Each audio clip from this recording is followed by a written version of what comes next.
سديدا يصلح لكم أعمالكم ويغفر لكم ذنوبكم ومن يطع الله ورسوله فقد فاز فوزا عظيما. أما بعد فإن خير الحديث كتاب الله وخير الهدي هدي محمد صلى الله عليه وسلم وشر الأمور محدثاتها وكل محدثة بدعة وكل بدعة ضلالة وكل ضلالة في النار. وقال الله تبارك وتعالى: أعوذ بالله السميع العليم من الشيطان الرجيم. بسم الله الرحمن الرحيم. كذبت قبلهم قوم نوح وأصحاب الرس وثمود وعاد وفرعون وإخوان لوط وأصحاب الأيكة وقوم تبع كل كذب الرسل فحق وعيد. أفعينا بالخلق الأول بل هم في لبس من خلق جديد. وقال الله تبارك وتعالى في محكم تنزيل: هن لباس لكم وأنتم لباس لهن. اللهم انفعني بما علمتني وعلمني ما ينفعني وزدني علما. معزز سامعین کرام، اسلامی ماں اور بہنوں، عزیز بچوں،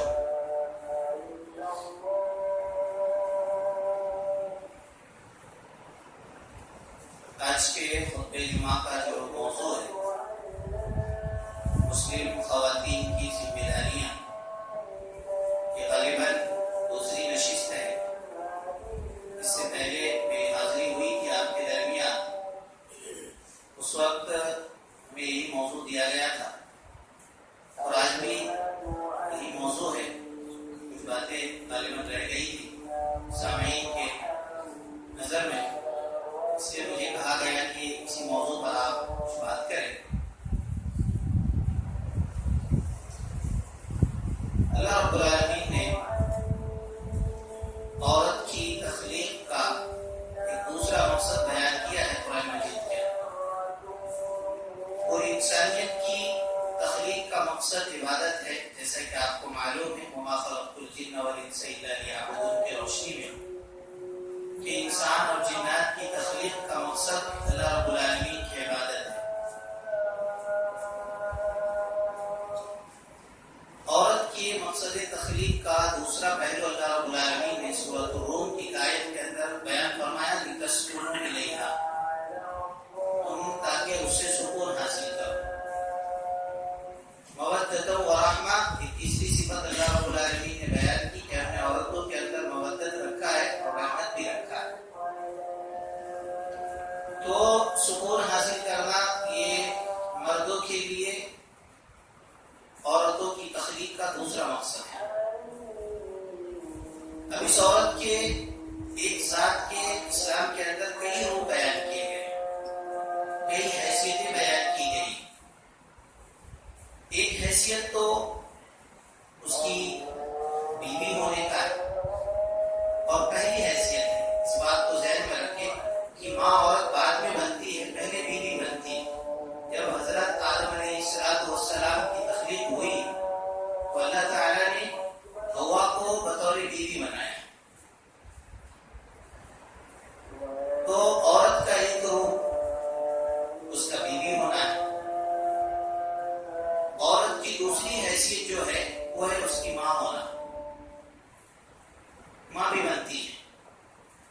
عورت کی تیسری حیثیت ہے اس کا بہن ہونا، اور ایک چوتھی حیثیت ہے عورت کا، وہ ہے اس کا کسی نہ کسی مرد کا بیٹی ہونا.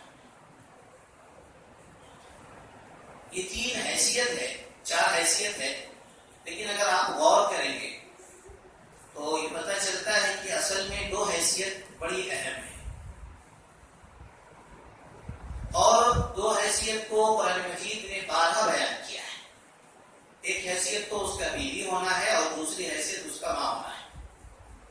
ماں والی حیثیت کو بہت زیادہ زور دیا گیا ہے قرآن مجید کے اندر. اللہ رب العالمین نے اپنی عبادت کے ساتھ اپنے ماں باپ کے حسن سلوک کو جوڑا ہے.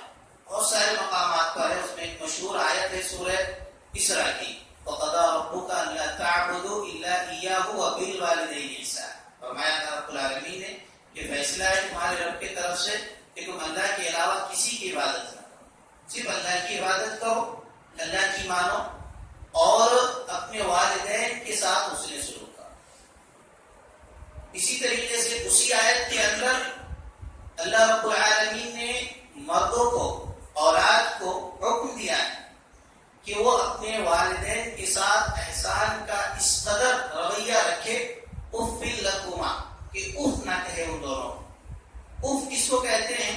عام طور پر اف کا جو کلمہ بیان کیا ہے قرآن مجید نے وہ بڑا ہی اہم ہے. اف کہتے ہیں کہ اپنے چہرے کو بنا لینا اپنے ماں باپ کی خدمت کے وقت. اگر کسی شخص کا یہ چہرہ بھی بنتا ہے، جیسے مثلا ماں نے پانی مانگ لیا، باپ نے پانی مانگ لیا بڑھاپے کی عمر میں، اور کسی نے پانی دیتے وقت چہرہ بھی بنا دیا یا زبان سے کوئی آہ بھی نکل گئی، تو والدین کی نافرمانی ہو گئی، ماں باپ کی نافرمانی ہو گئی. اور بالخصوص ماں باپ کی نافرمانی سے اولاد کو اس وقت بچنا چاہیے جب ماں باپ دونوں بوڑھے ہو جائیں، بڑھاپے کی عمر کو ہو جائے، تو اس وقت قرآن مجید نے یہ اسلوب اختیار کیا ہے کہ اس وقت اف نہ کہو. اور تیسرا بھی روپ ہے کہ جب والدین میں سے کسی ایک کا انتقال ہو جائے، کوئی دونوں میں سے کوئی ایک گزر جائے، باپ گزر جائے یا ماں گزر جائے، یہ اس اسلوب کو یاد رکھیے آپ، بہت ہی اہم اسلوب ہے کہ جب ماں یا باپ میں سے کوئی ایک گزر جائے، یعنی دونوں اگر تنہا ہو جائے، تو پھر اس وقت اف نہیں کہنا. اس وقت سب سے زیادہ ماں باپ کی ذمہ داری ادا کرنی ہے اولاد کو اور اس کی خدمت کرنی ہے. تو ایک اہم مسئلہ اللہ رب العالمین نے قرآن مجید کے اندر والدین کا رکھا ہے. دوسرا ہے بیوی کا، جس کو اللہ رب العالمین نے پوری حقیقت انسانیت کو اور عورت کی پوری تخلیق کے مقصد کو بیان کر دیا ایک ہی ٹکڑے میں، کہا لباس لکم وانتم لباس لہن، کہ بیوی تمہارے لیے لباس ہے اور تم بیوی کے لیے لباس ہو. لباس کا اصل میں مفہوم ہوتا ہے کہ انسان کی سطح کو ڈھانپ لے، انسان کی عزت کو چھپا لے اور انسان کو سکون محسوس ہو جب اس لباس کو پہن لے. اور یہی معاملہ عورتوں کا بھی بیان کیا گیا ہے کہ اگر بیوی ہے تو اس قدر شوہر کی اطاعت فرما بردار ہونا چاہیے اور اس قدر وہ فرما برداری کرے کہ اس سے سکون ملے. جیسے لباس پہننے کے بعد انسان کی عزت چھپ جاتی ہے، اسی طریقے سے شادی کرنے کے بعد انسان کی عزت چھپ جاتی ہے، اس کی عزتوں کی محافظ بن جاتی ہے، اس کی عزت کی حفاظت کرنے والی بن جاتی ہے. ایک بات آپ یہ ذہن میں رکھیں کہ ماں اور بیوی یہ دونوں اگر چاہے تو معاشرے کے اندر بڑا رد و بدل کر سکتی ہے اور ایک انقلاب برپا کر سکتی ہے. اگر بیوی چاہے تو شوہر کی زندگی میں انقلاب برپا کر سکتی ہے، اور اگر ماں چاہے تو اپنی اولاد کے حق میں انقلاب برپا کر سکتی ہے.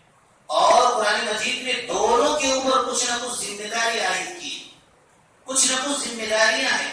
دیکھیے آپ کہ دونوں دنیا کے اندر، اس کائنات کے اندر، نظام اور معاشرہ اور سماج کے اندر جو برائیاں ہوتی ہیں وہ لاعلمی کی بنیاد پر ہوتی ہے، جہالت کی بنیاد پر ہوتی ہے. جاہل ہونا یہ سب سے بڑا سبب ہے کہ دنیا کے اندر گناہ ہوتا ہے. ہم آگے آپ سے جڑیں گے اس موضوع پر کہ انسان برائیوں کا خاتمہ کیسے کر سکتا ہے اور اپنی ذمہ داری کو کما قبو کیسے ادا کر سکتی ہے. تو حضرات اس بات کو ذہن میں رکھیں کہ دنیا کے اندر جو برائیاں ہوتی ہے اس کے خاتمے میں ماں اور بیوی یہ دونوں اہم کردار ادا کر سکتی ہے. شراب نوشی ہے، زناکاری ہے، سود خوری ہے، قتل نفس ہے، بہت سارے معاملات ہیں جو بڑے بڑے ہیں، جو کبائر گناہ ہے، اس طرح کو سبع الموبقات ہیں. ان تمام چیزوں کا خاتمہ اکیلا ایک ماں کر سکتی ہے. اکیلا ایک ماں کر سکتی ہے. دنیا کے اندر یہ جو بڑے بڑے گناہ ہو رہے اس کا خاتمہ صرف ماں کر سکتی ہے اگر وہ چاہے. اور بیوی کیا کر سکتی ہے؟ بیوی کے ذمہ جو ذمہ داری سب سے بڑی ہے، بہت سارے ساری ذمہ داریاں ہیں، اس میں سب سے بڑی ذمہ داری یہ ہے کہ شوہر کے نفس کی اور اس کی عزت کی حفاظت کر سکتی ہے۔ اگر عورت اپنے آپ کو اس قدر پیش کرتی ہے، بیوی اپنے آپ کو اس قدر اپنے شوہر کے سامنے پیش کر سکتی ہے اور کرے، اور اس کو کرنا چاہیے جو وہ باہر کرتی ہے۔ آپ دیکھیں گے کہ باہر ان کی بے پردگی عام ہوتی ہے، باہر نکلنے کے لیے سجتی ہے، سنورتی ہے، تیاریاں کرتی ہے، سارے معاملات ہوتے ہیں باہر نکلنے کے لیے، جہاں یہ ساری چیزیں دکھانے کی اجازت نہیں۔ اسلام نے یہاں پر زیب و زینت کی اجازت نہیں دیا ہے، وہ اجازت اس کو شوہر کے پاس ہے کہ وہ شوہر کے پاس اپنی زیب و زینت، اپنی خوبصورتی اور اپنی جسم کی نمائش کر سکتی ہے، وہاں دکھا سکتی ہے۔ تو وہاں پر کیا معاملہ ہے؟ آپ اپنے گھر کی عورتوں کا حال دیکھ لیجئے کہ یہاں وہی مثالی حالت رہتی ہے، وہی کپڑا جو آپ دیکھتے ہیں، وہی نائٹی پہن کر کے حالت اس قدر لگتی ہے کہ اگر ایک مرد باہر سے آیا ہے، کسی کو دیکھنا چاہتا ہے، اپنی بیوی کو اچھی حالت میں دیکھنا چاہتا ہے، تو وہ بیوی سے نفرت کرنے لگے، دل مائل نہیں ہوگا۔ حالانکہ عورت کے اندر ایک صفت مائلات بھی ہے، وہ مائل کرتی ہے، کھینچتی ہے، ایکٹیو کرتی ہے انسان۔ تو یہ ساری چیزیں دونوں کا خاتمہ عورت کے ذمے ہے۔ ماں کے ذمے کیا ہے کہ وہ دنیا کے اندر جو برائیاں ہو رہی ہے اس کا خاتمہ کر سکتی ہے۔ کیسے کر سکتی ہے اس کا جواب ہم آگے دیں گے۔ اور بیوی کے ذمے شوہر اگر زنا کرتا ہے، ادھر ادھر منہ مارتا ہے، ادھر ادھر دیکھتا ہے، نگاہوں سے زنا کرتا ہے، تو اس کی عزت کی حفاظت یہ عورت کر سکتی ہے، بیوی کر سکتی ہے، دونوں کے ذمے ہے۔ اس بات کو اگر آپ نے سمجھ لیا ہے اور یہ بات اگر آپ کو سمجھ میں آ گئی ہے تو کچھ باتوں کو اور ذہن میں رکھ لیجیے آپ۔ عورت کے اندر جو برائیاں ہیں، عورتوں کے اندر جو آج کے معاشرے کے اندر برائیاں ہیں، ان میں سب سے بڑی برائیاں جو ہے وہ ہے تکفرن العشیر کا۔ سب سے بڑی برائیاں ہیں تکفرن العشیر۔ تکفرن العشیر کس کو کہتے ہیں؟ اپنے شوہروں کی نافرمانی کا، اپنے شوہروں کے ساتھ کفر کرتی ہے۔ نبی کریم صلی اللہ علیہ وسلم نے صحیح بخاری کتاب الایمان کے اندر امام بخاری رحمۃ اللہ علیہ نے حدیث نقل کیا ہے، باب کفران العشیر، باب کفر دون کفر، اور وہاں پر روایت نقل کیا ہے کہ میں نے تم کو جہنم کے اندر کثرت کے ساتھ دیکھا۔ نبی کریم صلی اللہ علیہ وسلم سے عورتوں نے سوال کیا کہ جہنم کے اندر ہم لوگ کثرت کے ساتھ کیوں ہیں، ہم لوگوں کی تعداد کثرت اور زیادتی کیوں ہے؟ تو نبی صلی اللہ علیہ وسلم نے جو وجہ بیان کیا، جو علت بیان کیا، جو حکم بیان کیا، وہ کیا ہے؟ تکفرن العشیر ہے، تم جو ہے نا اپنے شوہروں کی نافرمانی کرتے۔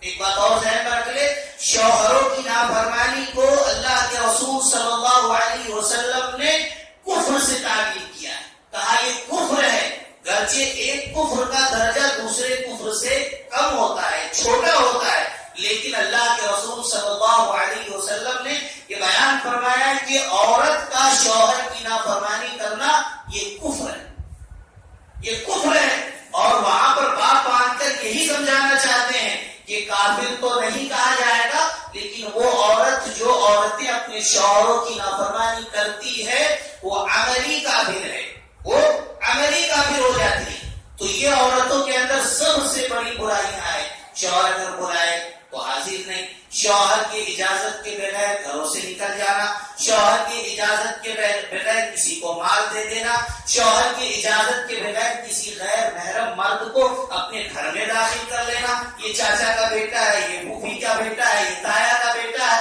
یہ فلاں چیزیں ہیں۔ دیور، آج دیکھیے اپنے معاشرے کے اندر دیور جس کو نبی کریم صلی اللہ علیہ وسلم نے سب سے بڑا خطرہ قرار دیا ہے بھابھیوں کے لیے، اس کا کیا معاملہ ہے؟ ایسے تن بناتے پھرتے ہیں گھروں کے اندر جس کی کوئی حیثیت نہیں ہے گھر کے اندر۔ نبی کریم صلی اللہ علیہ وسلم نے کہا سب سے بڑی موت بھابھی کے لیے یہ دیور ہے۔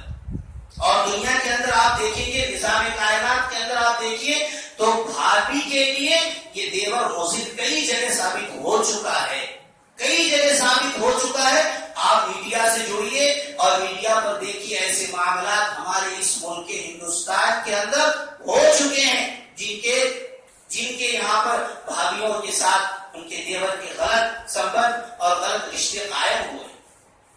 نبی صلی اللہ علیہ وسلم نے اس کو سب سے بڑا قرار دیا ہے سب سے بڑا موت ہے بھابھیوں کی، لیکن اس کا کون کا خیال کرتا ہے؟ ارے یہ خالہ کا بیٹا ہے، یہ پھوپھی کا بیٹا ہے، یہ بڑا بیٹا، یہ سب آپ کے لیے حرام، یہ سب آپ کے لیے حرام، آپ اس کو اپنے اوپر اجازت نہیں دے سکتے۔ ہاں یہ ہمارے شوہر کے خالہ کا بیٹا آ گیا، کیوں؟ کس نے اجازت دیا اس کو یہاں پر آنے کی؟ کس نے اجازت دیا؟ تو اس بات کو آپ ذہن میں رکھیں کہ عورت کی وہ اس بات کی اجازت نہیں ہے کہ وہ اپنے شوہر کی اجازت کے بغیر اپنے گھر میں کسی کو داخل ہونے، چاہے وہ آپ شوہر کا خالہ کا بیٹا ہو یا پھوپھی کا بیٹا ہو، کوئی ہو، اجازت نہیں ہے کہ وہ اپنے شوہر کی اجازت کے بغیر اپنے کمرے میں یا اپنے گھر کے اندر داخل ہونے کی اجازت لے۔ اور اجازت بھی لے۔ عورتوں کے پردے کے تعلق سے بات ہم کریں گے انشاءاللہ، اللہ نے موقع نصیب کیا اور آگے بات آئی تو یہ مسئلہ بھی ذہن میں آپ رکھیے۔ تو پہلی برائی آپ کے سامنے میں نے یہ رکھنے کی کوشش کی ہے کہ تکفر العشیر کا معاملہ عورتوں کے اندر بہت زیادہ پایا جاتا ہے۔ نبی کریم صلی اللہ علیہ وسلم نے کیا فرمایا؟ عورتوں کو اطاعت کے تعلق سے شوہر کی اطاعت کیسے کرنا ہے؟ تو کہا کہ اگر میرے نزدیک اور میرے امت اور میری اس امت محمدیہ کے لیے کسی کو سجدے کی اجازت دی جاتی اور جائز ہوتا کہ وہ سجدے کرے تو لَأَمَرْتُ الْمَرْأَةَ أَن تَسْجُدَ لِزَوْجِهَا، فرمایا کہ میں عورتوں کو حکم دیتا کہ وہ اپنے شوہروں کے لیے سجدہ کرنے کے حکم دیتا میں عورتوں کی کہ وہ اپنے شوہر کا سجدہ کیا کرے۔ یہ حد ہے۔ دوسری برائی جو عورتوں کے اندر کثرت کے ساتھ پائی جا رہی ہے وہ ہے تکثر اللعن کا، اپنے شوہروں کو لعن طعن کرنا، برا بھلا کہنا، اپنے شوہر کی عزتوں کو اچھالنا، غیر عورتوں کے پاس اپنے شوہر کی برائی بیان کرنا، ان کے جسم اور ان کے اعضاء کی حیت کو، کیفیت کو بیان کرنا، یہ بھی آج امت مسلمہ کے اندر اور امت مسلمہ کے عورتوں کے اندر بالخصوص پایا جاتا ہے۔ اس کو کہتے ہیں تکثر اللعن، زیادہ کثرتیں جو جہنم میں جانے کی ہوگی اور وجہیں ہوں گی عورتوں کی، ان میں سے ایک سبب ہے تکثر اللعن، اپنے شوہر کو لعن طعن کرنا۔ تیسری برائی جو عورتوں کے اندر آج کے اس سماج میں پایا جاتا ہے وہ ہے اپنے شوہروں کے احسان کو بھول جانا، اپنے شوہروں کے احسان کو بھول جانا۔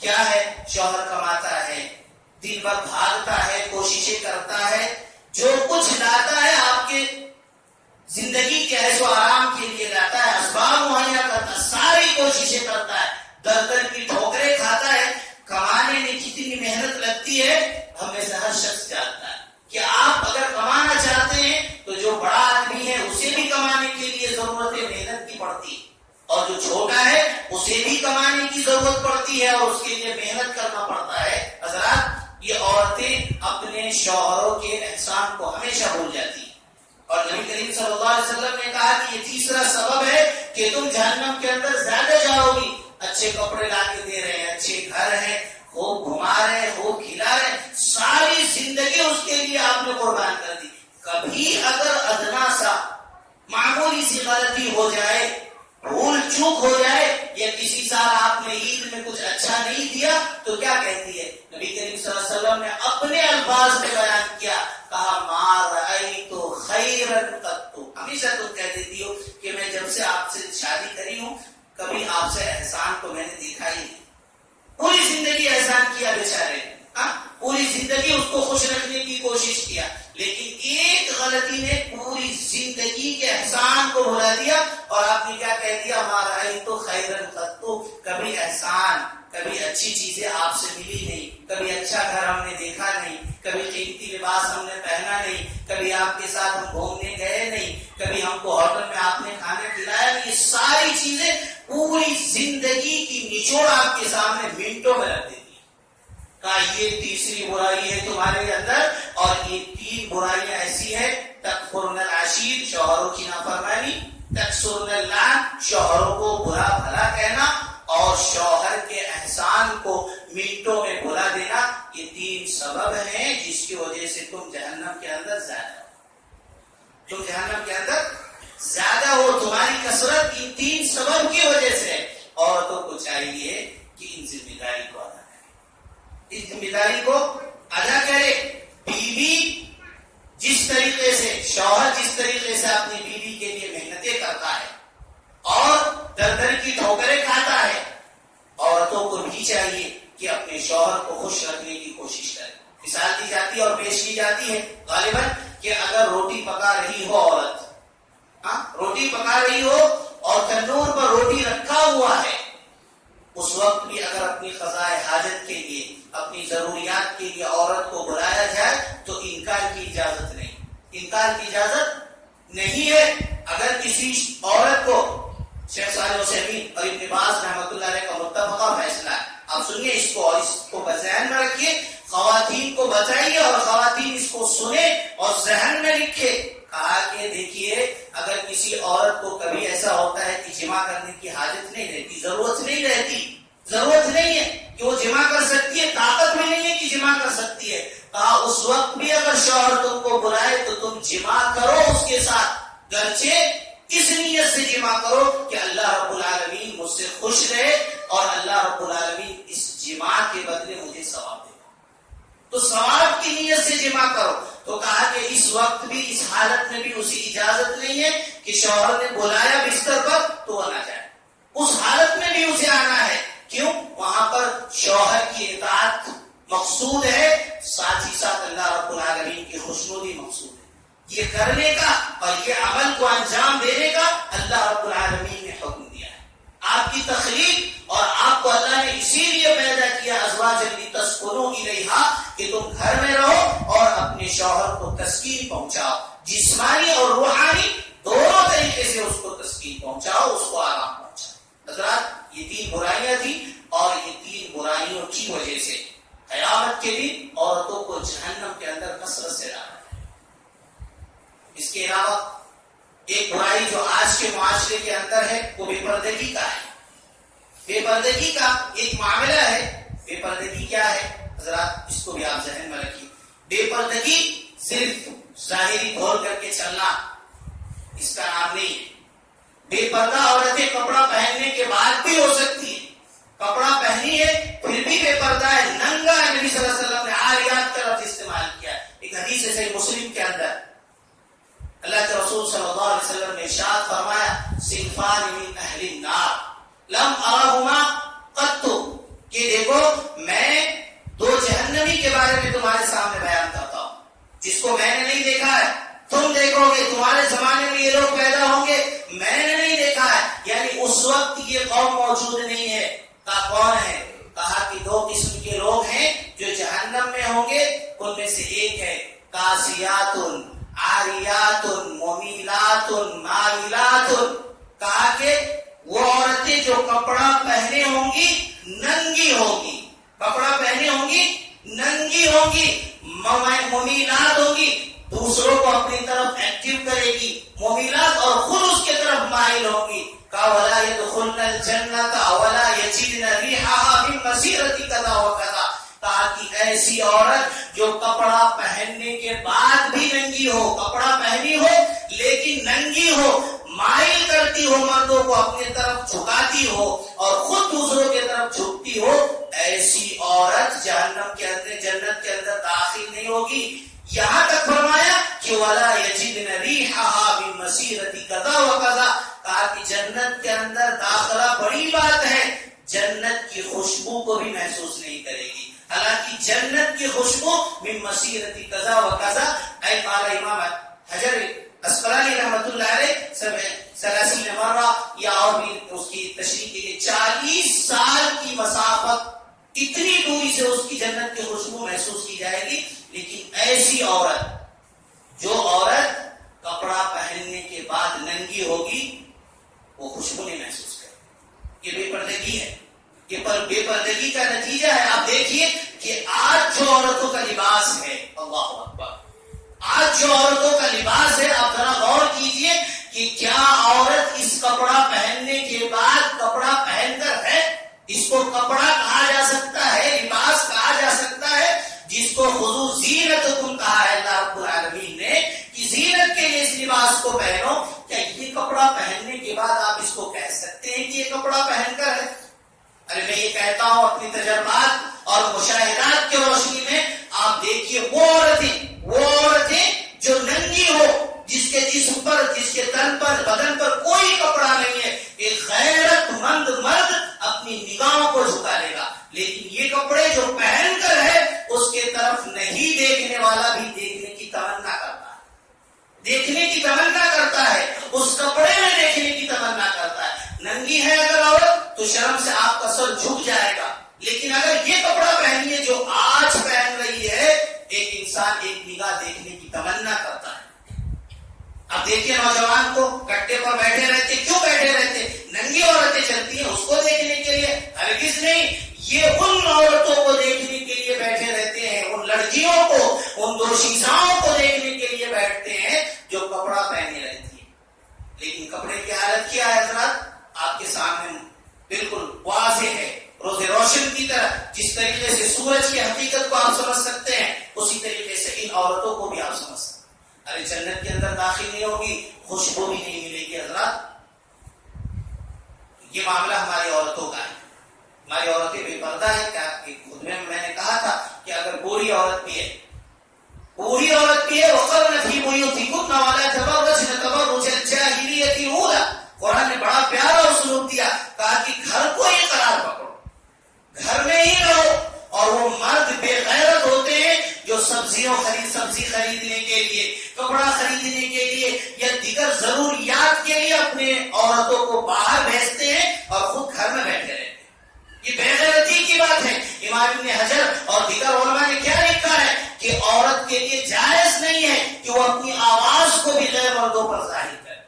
حضرات آپ یہ بھی دیکھیے کہ پردے کے تعلق سے نبی کریم صلی اللہ علیہ وسلم کی بیویوں کو، آپ کی ماں کو، امت مسلمہ کی ماں کو اللہ رب العالمین نے کیا حکم دیا ہے کہ وہ جب بات کرے تو نرم انداز سے بات نہ کرے اور پردے کے اندر سے بات کرے. وہ کون ہے؟ وہ آپ کی ماں ہے، ہماری ماں ہے، جس کے طرف ہماری نگاہیں بے غیرتی کبھی نہیں اٹھ سکتی ہے. لیکن پھر بھی اللہ رب العالمین نے کہا بات کرو تو پردے کے نیچے سے بات کرو، پردے میں چھپ کر بات کرو. اور بات کرنا ہو تو میٹھی انداز نہیں، بھیا 1 روپیہ کم کر دیجئے نا، بھیا 2 روپیہ کم کر دیجئے نا، اس میں تھوڑا سا کم کر دیجئے، اتنا ریٹ تھوڑی نا آپ جتنا لے لیں. اتنا پیار بھرا آپ کی بول سے وہ ساری سبزیوں کا ریٹ کم کر دیتا ہے. اس لیے کم نہیں کرتا کہ اس کی حقیقت وہی ہے، بلکہ آپ کی جو زبان سے مٹھاس نکلتی ہے، آپ کی زبان سے جو مٹھاس نکلتی ہے حضرات، اس کی وجہ سے وہ اپنی سبزیوں کی ریٹ کو کم کر دیتا ہے، اپنے اشیاء، اپنے سامان کی قیمتوں کو کم کر دیتا ہے. حضرات کیوں ہے ایسا کیوں ہے؟ ہمیں سے ہر شخص کو سوچنے کی اور سمجھنے کی ضرورت ہے کہ ہماری ماں اور بہنیں بے پردہ کیوں ہوئی. اور دوسرا اصول جو قرآن مجید نے بیان کیا ہے، وَلَا تَبَرَّجْنَ تَبَرُّجَ الْجَاهِلِيَّةِ الْأُولَىٰ کا، راستے میں اگر نکلنے کی ضرورت پڑ جائے، اصل ضرورت پڑ جائے تو کیا کرنا ہے؟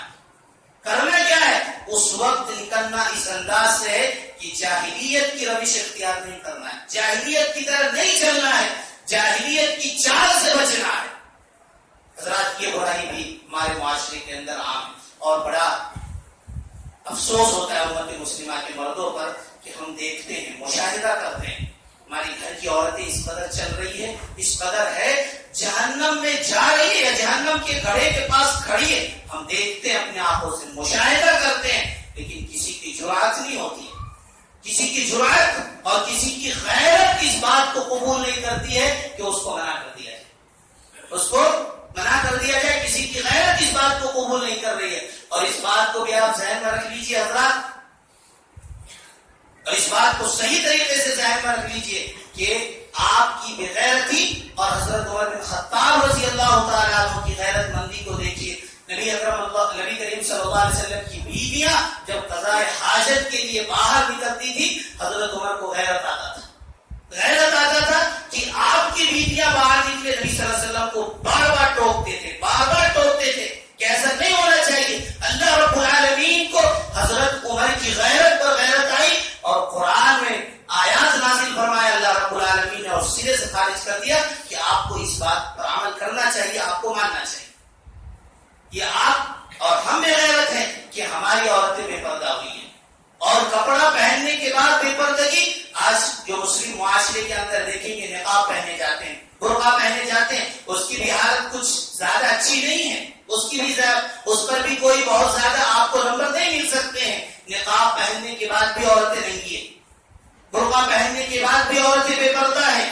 یہ مسلم معاشرے سے خاتمے کا اور اس کا علاج ڈھونڈنا ہے ہمیں. حضرات آگے چلتے ہیں، وقت اس کی اجازت نہیں دیتا کہ اس پر تفصیلی بحث کی جائے. تو ایک برائی ہے، تو ان تمام برائیوں کا خاتمہ کس چیز سے کیا جائے؟ مختصر طور پر اس چیز کو ذہن میں رکھیے. ان تمام برائیوں کا خاتمہ صرف ایک چیز کر سکتی ہے، واحد ایک چیز. وہ کیا ہے؟ علم نافع. علم نافع کے ذریعے سے ہر فتنے کا نچوڑ تلاش کیا جا سکتا ہے. علم نافع کیا ہے؟ اب ایک سوال کر سکتے ہیں کہ علم نافع کہاں ملے گا؟ تو علم نافع کتاب و سنت کے اندر ہے. میں آپ کو دعوت دیتا ہوں کہ کتاب و سنت کو پڑھیے. نبی کریم صلی اللہ علیہ وسلم نے کیا فرمایا؟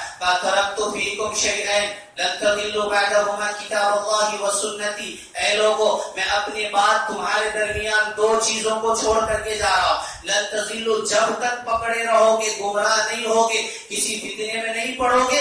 کہا کتاب اللہ، اللہ کی کتاب یعنی قرآن مجید، و سنتی، اور میری سنت. میری سنت دونوں کے اندر فتنوں کا نچوڑ ہے. جو شخص کتاب اللہ سنت رسول کو پڑھے گا، مانے گا اور مطالعہ کرے گا، اس کے احکام کو سمجھے گا، دنیا کے فتنے میں بھی نہیں اور شیطانی فتنے میں بھی نہیں پڑ سکتا ہے. اب یہ سوال آپ کر سکتے ہیں کہ کتاب اللہ پڑھنے کے بعد انسان فتنے میں کیسے نہیں پڑے گا؟ کیسے نہیں پڑے گا؟ تو اس کا بھی جواب ہے میرے پاس. دیکھیں، فتنے اصل میں شیطان کی طرف سے آتے ہیں. فتنے شیطان کی طرف سے آتے ہیں. جتنے بھی فتنے ہیں، چاہے وہ دنیاوی طور پر ہو یا دینی طور پر ہو، فتنے شیطان کی طرف سے آتے ہیں. اور شیطان فتنوں کو لَأُزَيِّنَنَّ لَهُمْ سجاتا ہے. سجاتا ہے. بڑا پیارا جملہ ہے شیخ الاسلام ابن تیمیہ کا. کہا شیطان فتنوں کو دو طریقے سے سجاتا ہے. دو طریقے سے سجاتا ہے. کبھی انسان کے سامنے گناہ کو سجا کر پیش کرتا ہے، اور کبھی شیطان انسان کے سامنے نیکی کو سجا کر پیش کرتا ہے.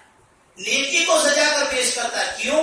کہا اصل میں وہ بیٹھا صراط مستقیم پر ہے. بیٹھا کہاں ہے؟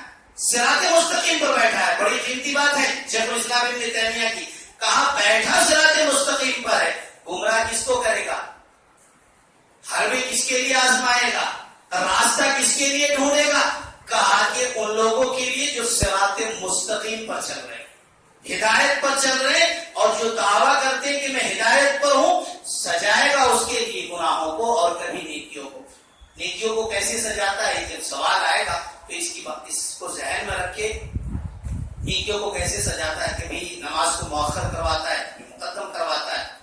نماز پڑھوا دیتا کبھی کبھی اور کہتا سنت چھوڑ دو، سنت پڑھنے کی کیا ضرورت ہے، سنتوں سے لے کر چلا جاتا ہے. اس طریقے سے نماز کو کبھی ضائع کروا دیتا. کہتا کہ ابھی اذان ہوئی ہے، جاؤ گے، 15 منٹ کا وقفہ ہے، جاؤ گے نماز پڑھ لینا 15 منٹ کے بعد. اب وہ بیچارہ کسی کام میں لگا اور اس طریقے سے اس کی نماز ضائع ہو جاتی ہے، چھوٹ جاتی ہے. کم از کم اتنا ضرور آپ کے سامنے پیش کرتا ہے کہ آپ کی ایک رکعت یا 2 رکعت چھوٹ جائے. آپ کو مسبوق کر دیتا ہے، پیچھے کر دیتا ہے. آپ اس کو نہیں سمجھ سکتے. اس کو سمجھنے کے لیے آپ کے پاس علم نافع ہونا چاہیے. کیوں؟ انسان کا کھلا دشمن شیطان ہے، اور شیطان چاہتا ہے کہ آپ کو جہنم تک پہنچائے، یا کم از کم جہنم میں نہ پہنچا کر کے جنت سے آپ کے درجات کو کم کر. جنت میں تو جاؤ لیکن آپ کے درجات کم ہو. جنت کے اندر درجات کم کرنے کے لیے نیکیوں کو سجاتا ہے، اور جہنم میں پہنچانے کے لیے گناہوں کو سجاتا ہے. اور اس کا سدباب قرآن حدیث کے اندر موجود ہے. اس لیے میں نے کہا کہ دنیا کے اندر جتنے فتنے عورتوں کے اندر ہو، مردوں کے اندر ہو، سارے فتنوں کا واحد علاج علم نافع ہے، نفع بخش علم ہے. اور دعا کرنا چاہیے انسان کو. نبی کریم صلی اللہ علیہ وسلم نے یہ تعلیم دیا ہے کہ علم نافع کے لیے آپ دعا کریں. اور علم نافع کہاں ملے گا؟ علم نافع کہاں ملے گا؟ کتاب و سنت کے اندر. ایک سوال اور بنتا ہے جو آخری بات ہے کہ علم نافع کہاں سے لیا، کتاب و سنت کو کہاں سے لیا جائے؟ تو علماء ربانیین سے لیا جائے گا. علماء ربانیین سے، جو علماء ربانی ہیں، جو اللہ سے ڈرتے ہیں، جو کسی پیٹ کے لیے پیٹ پرستی نہیں کرتے ہیں، قرآن حدیث کے احکام کو چھپاتے نہیں ہیں، کبھی بھی اللہ رب العالمین کی آیات کو نہیں چھپاتے ہیں. ایسے علماء ربانیین کو ڈھونڈیے اور ان سے علم لیجیے، ان سے علم سیکھیے. علم نافع ضروری ہے فتنوں کے لیے، اور علم نافع کتاب و سنت کے اندر ہے، اور کتاب و سنت کا صحیح علم علماء ربانیین کے پاس ہے. یہ دنیا کے اندر جتنے فتنے ہیں سب کے خاتمے کا سبب ہے. اللہ سے دعا کرے کہ اللہ تعالی ہم سب کو فتنوں سے محفوظ و معمول رکھے. اللہ تعالیٰ جب تک اس دنیا کے اندر زندہ رکھے، اسلام ایمان سلامتی کے ساتھ زندہ رکھے، اور جب خاتمہ فرمائے خاتمہ بالخیر فرمائے. اقول قولی هذا استغفر الله لي من كل ذنب فاستغفروه انه هو الغفور الرحيم.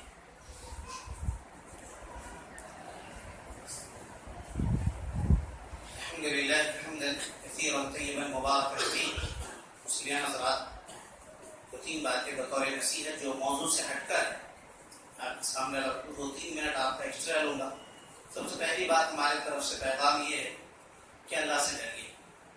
کہیں پر بھی ہو، آپ زمین کی سطح کے اندر بھی آپ چلے جائیں، کہیں پر بھی ہو.